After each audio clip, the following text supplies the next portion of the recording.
righty. Welcome. I think I'm ready. After all the fussing I do to get everything correct. Okay, welcome to session number 181 of Kevin Reads A Course in Miracles. Okay. This is a study group, more or less. All right, we are all on the path. Okay. And I welcome your participation.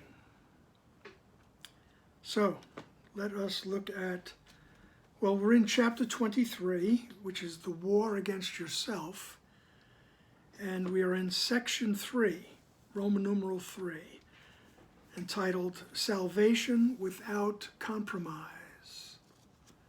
All right, it's just another little section that where Jesus is going to remind us that, you know, you can't have your foot on the brake and the gas at the same time. Right? You can't have a little bit of hell in heaven and vice versa. Okay? There is no compromise in salvation. And always remember, as you're reading and studying and thinking about this and examining yourselves, that Jesus is not pointing a finger at you, right? Not, you know, telling you how bad you are, you failed, look what you're doing, you know, none of that. All right, we say that to ourselves, all right? Jesus knows this is a process, all right? Holy Spirit knows this is a process. And the main part of the process is to look at what you're doing. I know. She's calling for room service now. Okay, so the main thing is to look at what you're doing without judgment. Okay.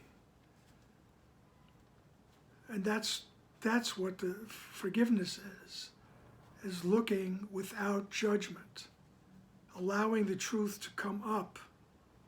Okay? So when we catch ourselves, you know, we think we're being peaceful, we think we're being loving, and then all of a sudden you realize, oh yeah, well, I am harboring a little resentment. All right, that's trying to have a little bit of hell in heaven. Okay, so there is no compromise. Okay, it's peace or not peace.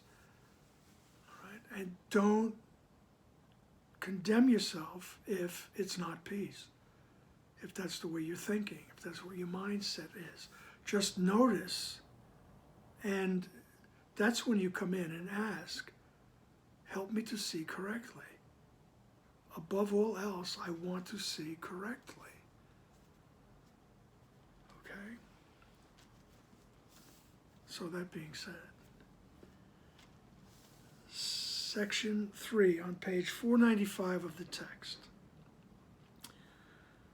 Salvation without compromise. Is it not true you do not recognize some of the forms attack can take? If it is true, attack in any form will hurt you, and will do so just as much as in another form that you do recognize. Then it must follow that you do not always recognize the source of pain. Attack in any form is equally destructive. Its purpose does not change. Its sole intent is murder. And what form of murder serves to cover the massive guilt and frantic fear of punishment the murderer must feel? He may deny he is a murderer and justify his savagery with smiles as he attacks. Yet he will suffer, and will look on his intent in nightmares where the smiles are gone, and where the purpose rises to meet his horrified awareness and pursue him still. For no one thinks of murder and escapes the guilt the thought entails. If the intent is death, what matter the form it takes? All right. So he says, look, isn't it true that you don't recognize all the forms that attack can take? Right. And if it is true that an attack in any form will hurt you, right, and will do so just as much as in another form than what you do recognize, then it must follow that you do not always recognize the source of pain. All right? Because our thoughts come so quickly, all right? And sometimes we think, oh, that's just trivial. You know, you're walking along, you're working, you're doing whatever you're doing, someone says something or walks past you or does something, and you have that quick thought, this is, oh, what an idiot. What an idiot. Bang, you don't recognize that that's an attack. Because you're just going on doing your business, or maybe you're driving, you got to keep your mind on the road, right? Look at all these idiots. All right? And you don't recognize that some forms of attack, some forms that attack can take. And there's myriad other forms that are much more subtle, believe me, you know. And so you don't realize the source of your pain, right? And whatever the pain is, emotional, physical, psychological, you know, I'm just not having a good day, I don't know why. And you have days when you feel anxious, you know, all kinds of things. He says you don't understand, you don't realize the source of it all. Right? And he says attack in any form is equally destructive. Remember, there's no hierarchy of illusions. Right? One form of attack is the same as another. In your mind, as far as we're concerned, in the health of your mind, right? I mean, you can get in a full-blown argument with somebody, yelling and screaming and whatever, and or you can, as I say, you could just, you know, walk past and go, what a jerk, you know. Jesus says that it doesn't matter what the form is, it's all the same. What we have done is we've projected guilt or lack or onto the other, right?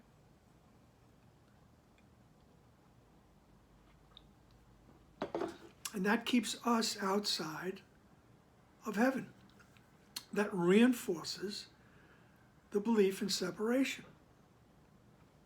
That's the source of pain, no matter what form your pain takes.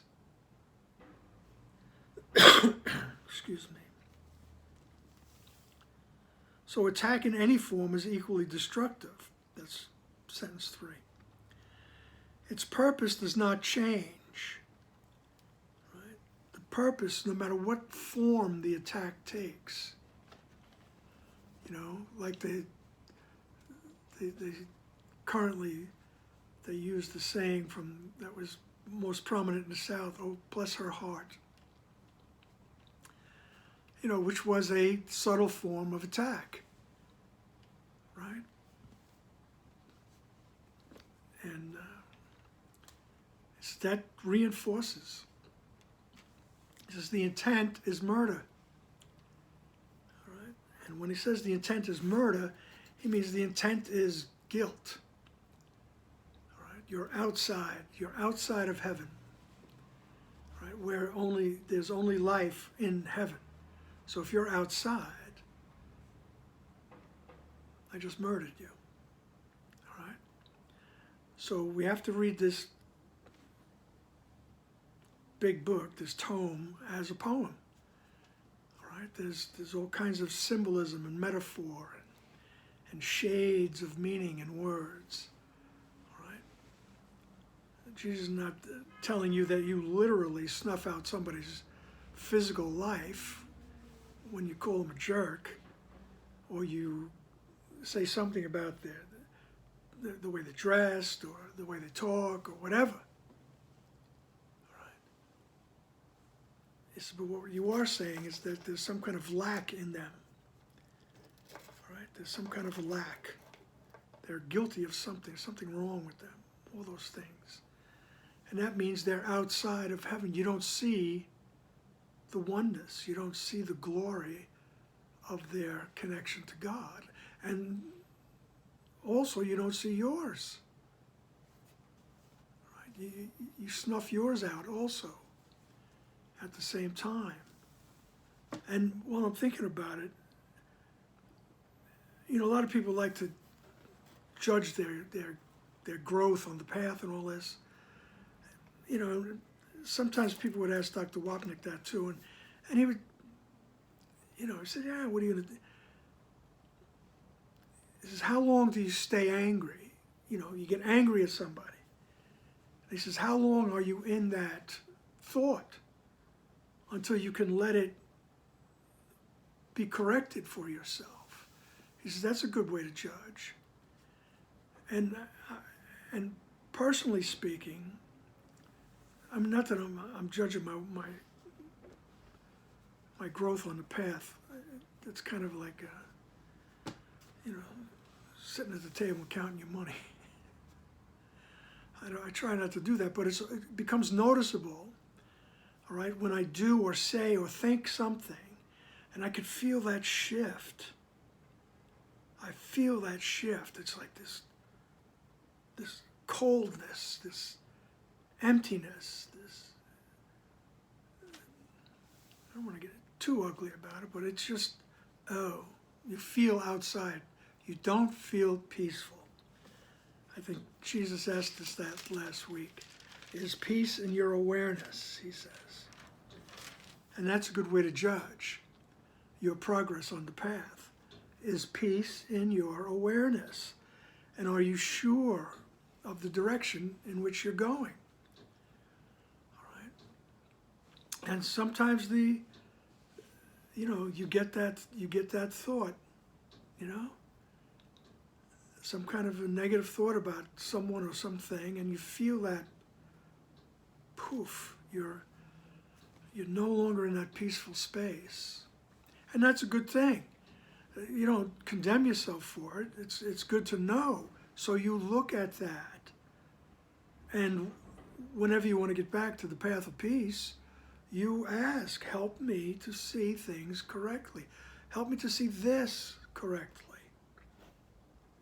Right? Because as he's going to keep telling us in this section, there's no compromise. Right? And you'll begin to feel it when you do. Right? When you think, I can still be, peaceful. I'm on the path, but I really hate this guy. All right? And the thing is not to condemn yourself for it. What else would egos do? That's what egos do. All right? We point the finger at one another because it's not me, it's you. And, and I'm this way because of you. So that's what egos do. So when you notice that, I'm in the ego, that's a good thing. That's a good thing, because then you have a decision to make. You could choose. Do I want to stay there? Or do I want to allow peace to become part of my awareness? And that's a wonderful place to be in.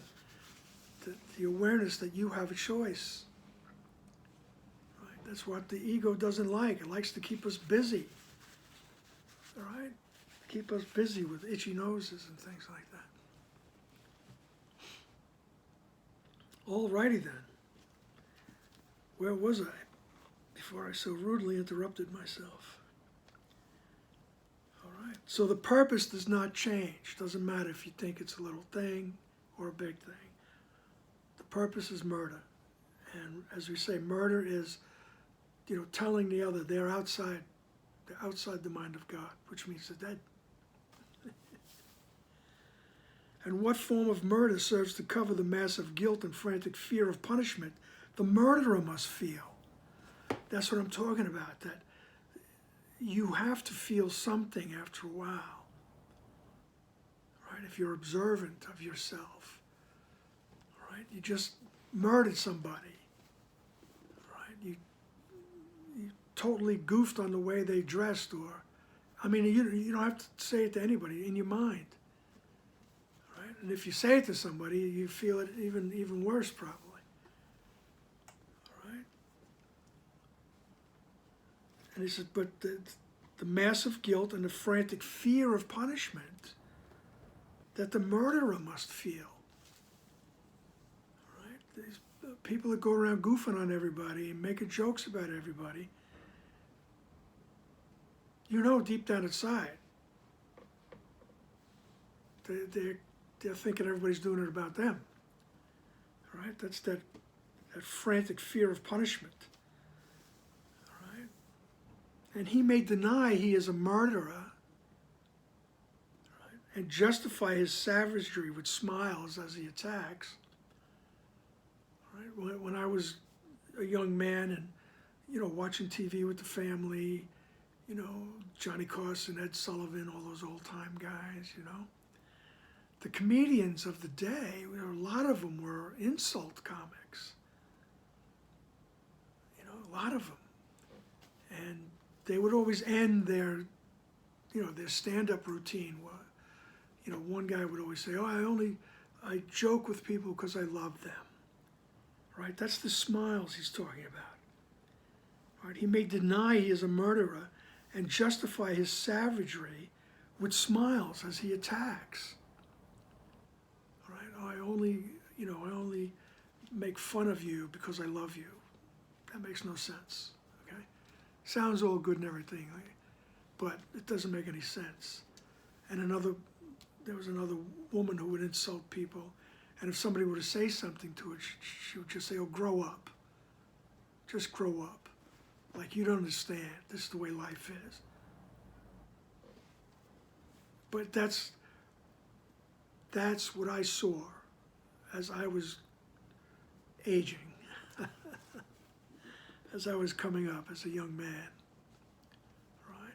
And you get to see after a while, that's not the way to be, right? That's not the way to be, because you do feel it.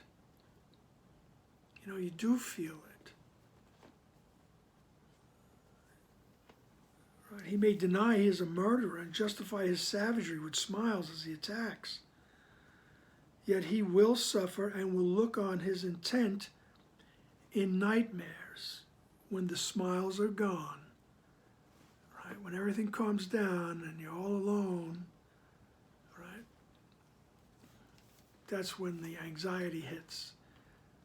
Right? When the smiles are gone. And where the purpose rises to meet his horrified awareness and pursue him still. Right. Where the purpose, the murder, rises. Right. That purpose to make fun of something, to cut somebody down. Right. That purpose rises to meet his horrified awareness. Like, oh yeah, I did that. Oh yeah, I did that. Right. And it pursues you. I know in my distant past, believe me, there was many times when I did things like that. I thought it was very funny,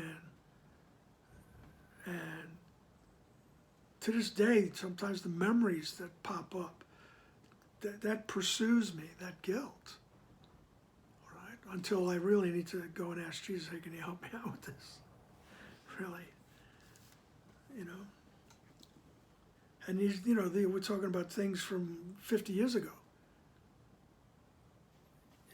Time doesn't matter. The thoughts don't leave the mind of the thinker. Right? All those things. Right? And when all the smiles are gone everything calms down, and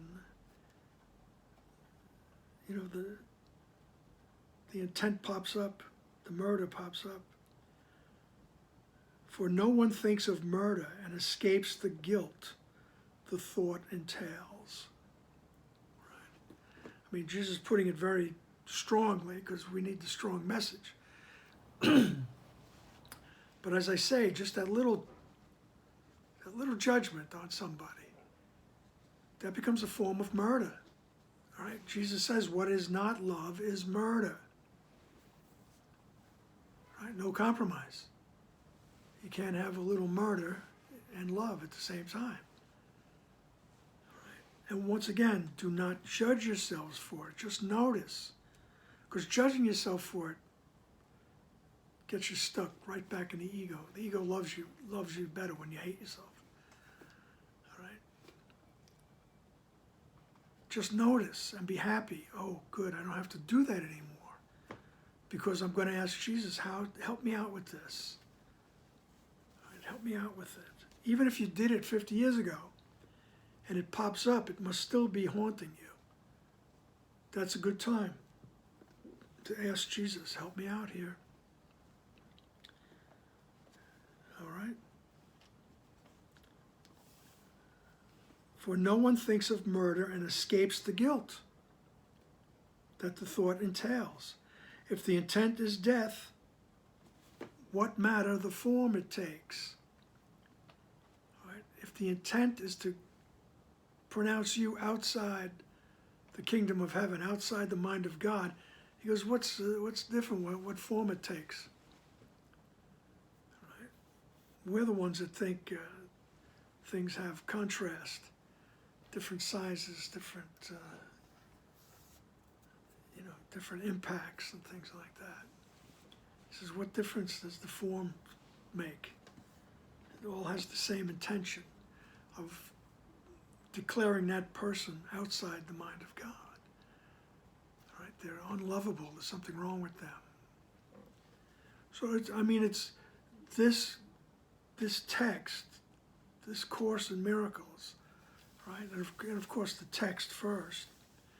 It's here to show us what we do and to look at it calmly, as Jesus says. Let us look at these things calmly, he says.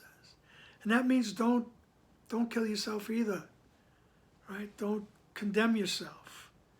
Just notice how it makes you feel, right? I mean, if you verbally slap somebody around, you can't feel good after that. You can't.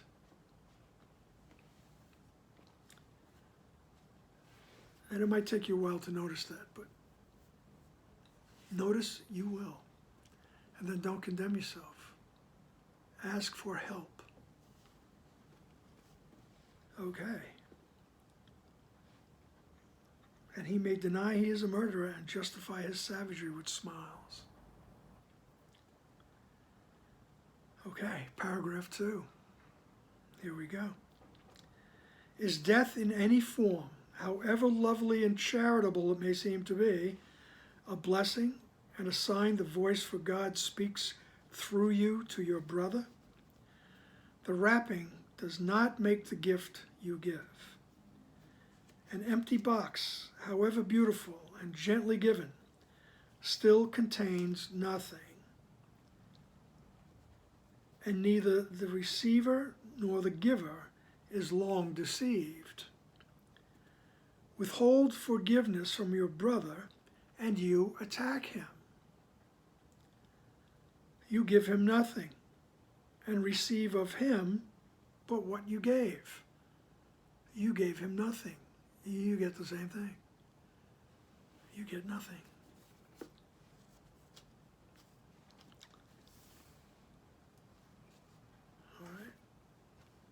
So death in any form, he says, however lovely and charitable it may seem to be. Right? A blessing and a sign. Is death a blessing and a sign the voice for God speaks through you to your brother? All right? And there's many, many forms, like I said, many forms of giving the message that you're outside the mind of God. All right? And that's what the path is about, noticing when that happens. All right? But the big one is, all boils down to withhold forgiveness from your brother and you attack him. So the attack is you're unforgivable. The attack is you're outside the mind of God. There is no glory past your form. All right? So withhold forgiveness and you attack. And you don't give him anything. You give him nothing. And that's what you get in return, nothing. Whereas if we ask to see correctly, if we're willing to see the brother correctly, right, we're not giving, we're allowing the truth to come through us, and we receive the truth. We receive the awareness of who we are. Right? And in my experience, it comes little by little.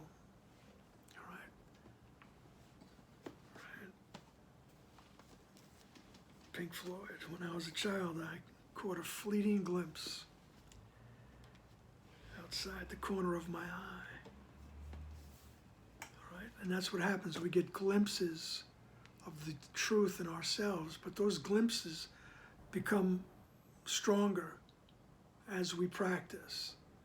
And we just become more honest with ourselves, and we ask for correction.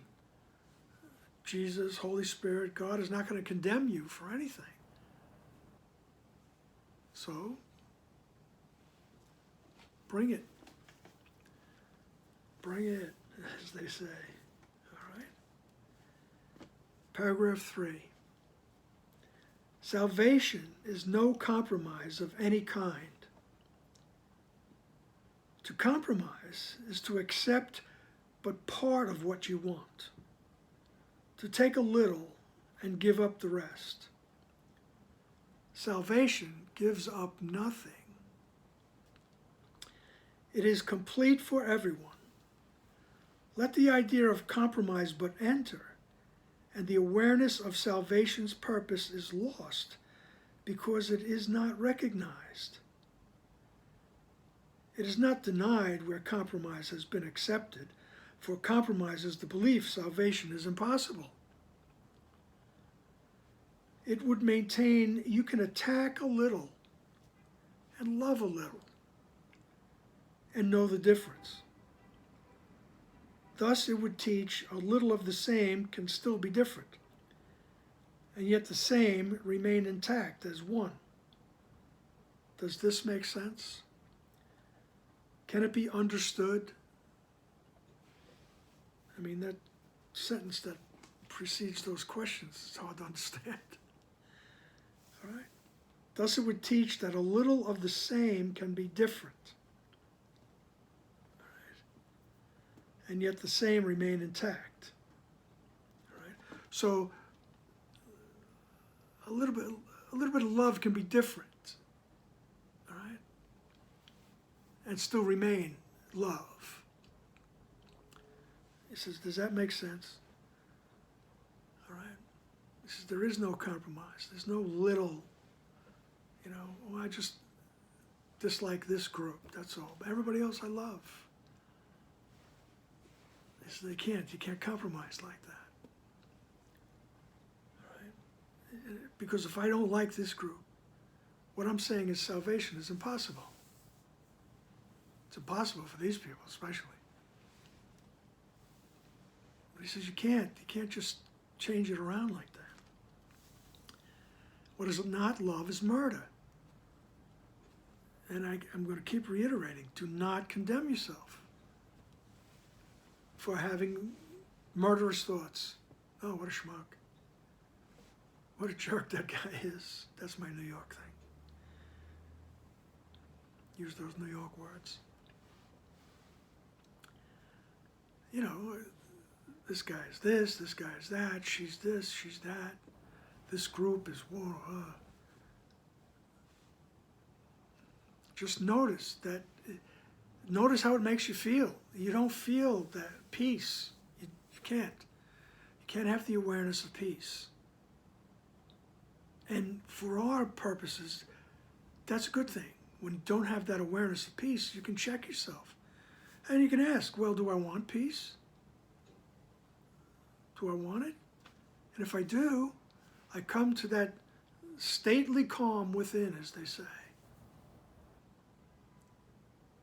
And I just desire, show me what peace looks like. I erase everything. Erase the blackboard. All right, just show me what peace is. I'm willing to see it. So all these things that Jesus is pointing out here, don't condemn yourself, because we all do these things as egos because we believe we're separated from God.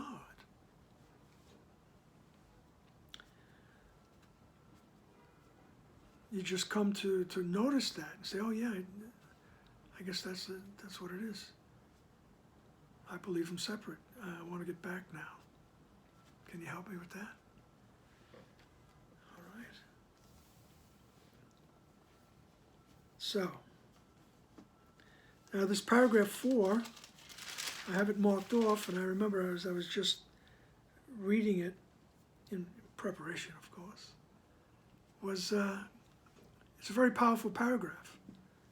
And I would suggest that people reread it and contemplate it, and then in the course of your life you come back to it again. All right. So, paragraph 4. This course is easy because it makes no compromise. Yet it seems difficult to those who still believe that compromise is possible. They do not see that, if it is, salvation is attack. Yet it is certain the belief that salvation is impossible cannot uphold a quiet, calm assurance that it has come. Right.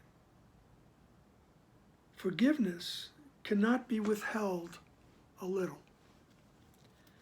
Nor is it possible to attack for this and love for that, and understand forgiveness.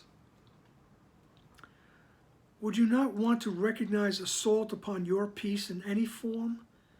If only thus does it become impossible that you lose sight of it. It can be kept shining before your vision, forever clear and never out of sight, if you defend it not. All right? He says you can always be peaceful. All right. Let's go back to the beginning of that. He says this course is easy because it makes no compromise. So he's always pointing out it's this or that. Right? There's no different shades. Right?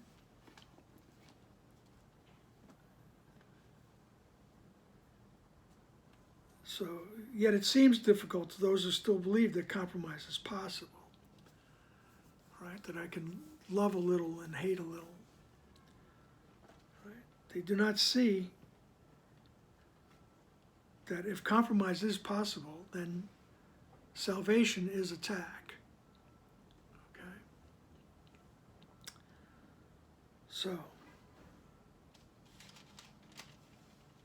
he says, forgiveness cannot be withheld a little. All right? You can't withhold it a little and be assured that peace has come, salvation has come. He says, you just can't. That doesn't work like that. All right? So, he says, would you not want to recognize assault upon your peace in any form? All right? Yeah, that would be a good thing. All right? Assault on my peace in any form. I want to recognize it. It can be kept shining before your vision, forever clear and never out of sight, if you defend it not. Right? In my innocence, my defenselessness lies. Right? In defenselessness, my innocence lies. Right? There's no need to defend your peace. You don't have to fight for your peace. Right? Your peace resides in the part of the mind that remembers that you're connected to all that is. Right? You don't have to go out and rail against anyone right? I mean, if you feel the need to protest and, you could do that, but do it. Ken used to say you could do things like that with that little smile on your face, knowing that this is your play acting here, that there is something else beyond this form.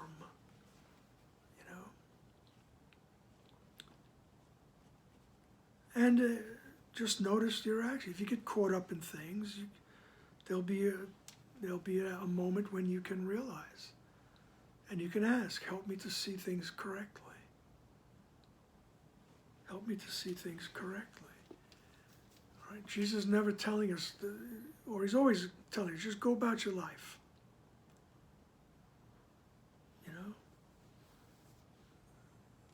To use a cliche that I really don't like, which is currently popular, you do you. I don't like that. For some reason, it grates on me. It sounds so smug and condescending.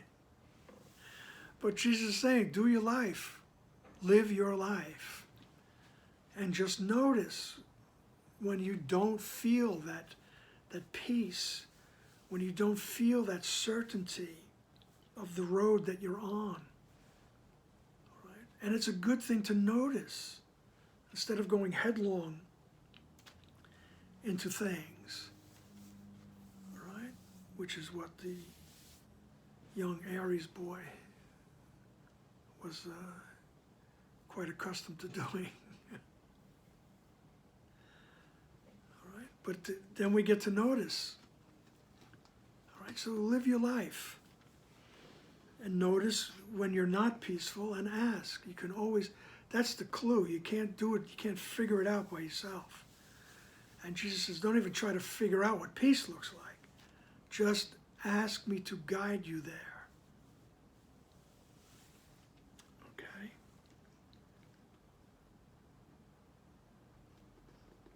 And it can be kept shining before your vision. Right? If we make that relationship with Jesus. Make that relationship with a symbol of unconditional love, whatever suits your fancy, as they say. All right? A symbol of unconditional love. Go to that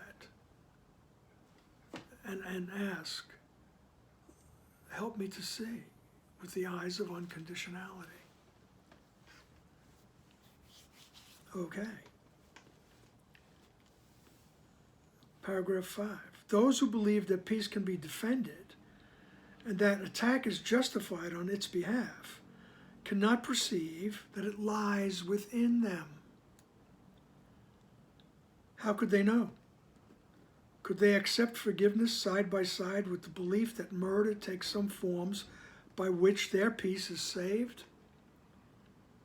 Would they be willing to accept the fact their savage purpose is directed against themselves?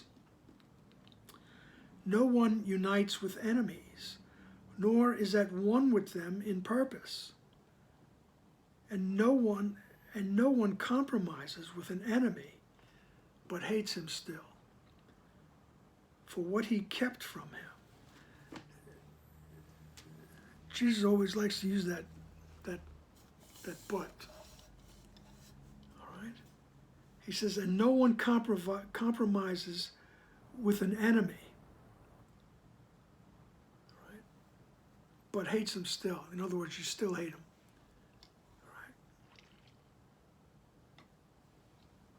Right? There's no compromise with an enemy.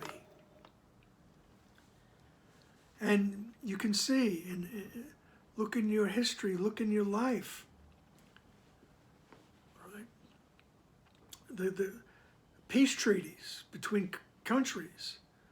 Peace treaties contain the seeds of the next engagement, the next war.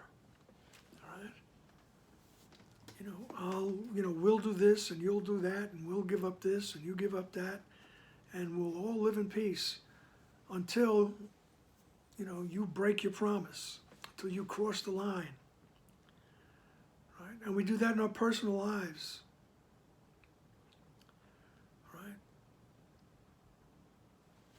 Those who believe that peace can be defended and that attack is justified on its behalf, he says, if that's your belief, he says, then you can't realize that the peace lies within you. The peace is in your mind. Everything is in the mind. All right? And that's where your peace resides. True peace. Peace that passes all understanding. Right. That's where it resides, in the mind. This is not, nobody took it away from you. Right. You can't go fight and go get it back. Right. Although that's what countries believe, that's what groups believe. But that's what Jesus is saying. Just go live your life and notice these things. That ultimately, the peace is in your mind. Ultimately, the peace is in your mind. Right?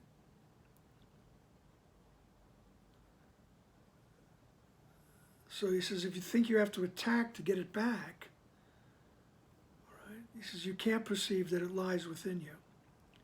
He says, and how could they know? Could they accept forgiveness side by side with the belief that murder takes some forms by which their peace is saved? Right? All right, by condemning and attacking the other. He says, do you think your peace is saved that way? He just told us every time we attack and condemn, he says, there's always that guilt that follows. That's not peace. That's the opposite. Right? And nobody compromises. Right? You don't compromise with your enemy, but and then you love him. You still hate him. You still hate him. You still keep your eye on him. You're waiting for him to, do whatever he does. Right? And then there's the next war.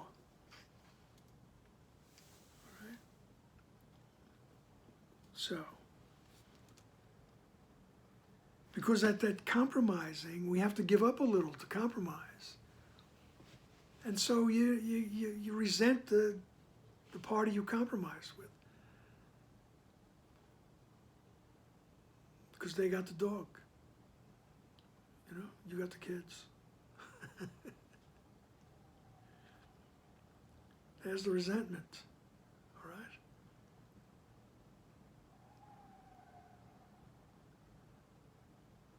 So that's not peace. It's just a compromise. All right? This is salvation. This is freedom from the ego. This is peace without compromise. Just keep remembering the peace is in your mind.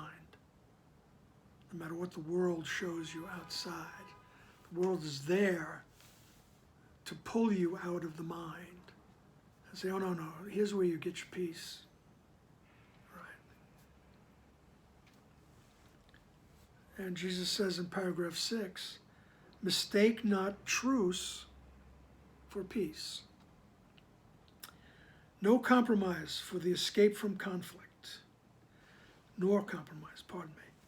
Mistake not truce for peace, nor compromise for the escape from conflict. To be released from conflict means that it is over. The door is open. You have left the battleground. You have not lingered there in cowering hope that it will not return because the guns are stilled an instant, and the fear that haunts the place of death is not apparent. There is no safety in the battleground. You cannot look down on it in safety. Pardon me. You can look down on it in safety from above and not be touched. But from within it, you can find no safety. Not one tree left still standing will shelter you. Not one illusion of protection stands against the faith in murder. Here stands the body, torn between the natural desire to communicate and the unnatural intent to murder and to die. Think you the form that murder takes can offer safety? Can guilt be absent from a battlefield? All right. He says that your body, he says, it stands in the middle. All right.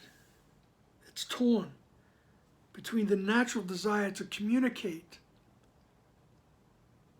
All right. And we're talking about that communication with the true reality. Right? We have this natural desire to communicate, and it's reflected in our lives. There is that desire to reach out and communicate with people. Right? It's only a reflection of our full-blown desire to communicate with God. Right? And our true nature. Right? And he says, and so it's torn between that, right, and the unnatural intent to murder and die. The unnatural belief in separation. He says we're torn. All right. So he says, think you the form that murder takes can offer safety? All right. This is no matter what form it takes, there's no safety in it. Right? Beginning with the original thought, I can be safe if I'm separated from this tyrant God. All right? He says there's no safety in that. And he says, so all those things that are reflected down here, right, all those, when we project guilt onto people, and we think there's going to be safety in that, well, I'll find the guilty party, then I'm safe. It's not right. Right? Think you the form that murder takes can offer safety? No. He says, can guilt be absent from a battlefield?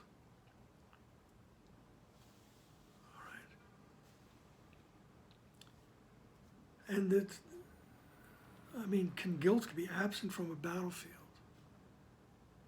The horrors of a battlefield. Okay? There's stories of warriors weeping after the battle was done. That's not a state of peace and happiness.